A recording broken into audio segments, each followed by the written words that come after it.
Letnú sezónu začali na Oravskej lesnej železnici nostalgicky jazdou pôvodnej, takmer storočnej lokomotívy Gondkulák. Kedysi slúžila na zvážanie dreva a to až na Kysuce. No a dnes je obľúbenou turistickou atrakciou. Oravskú lesnú železnicu postavili počas prvej svetovej vojny. Vraj stavali talianski vojnoví zajaci a do prevádzky udali v roku 1916. Táto parná lokomotíva slúžila práve na Oravskej lesnej železnici, zvážala drevo a aj pri likvidácii trate v 70. rokoch ťahala taký ten likvidačný vlak s plošinovým vozňom za sebou, kedy sa už za ňou naozaj vytrhávali koľajnice a podvaly. Na druhej strane kopca zachránili Kysuckú lesnú železnicu. Oravské múzeum preto oživilo aj jej strmšiu oravskú časť. Začali na nej už 18.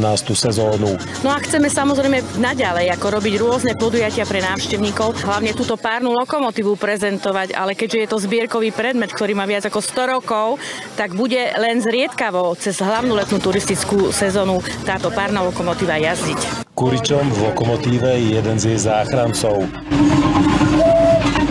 Kotel naštěstí byl v dobrém stavu, takže se provedla nutná údržba, výměna trubek, kontrola tlouštěk stěn a tak. Takže kotel je opravdu z toho roku 1928 s původní měděnou pecí. Je to úžasný stroj, obrovskej sily zdroj, no ale takisto aj ten rušňovodič musí byť dobrej sily a dobrého umu, pretože v tých moderných lokomotívach rušňovodiča stráži počítač, ale tu musí všetko cítiť v žalúdku. Odmenou je horské sedlo, v ktorom sa Oravská lesná železnica spája s tou Kysuckou Úvraťovou.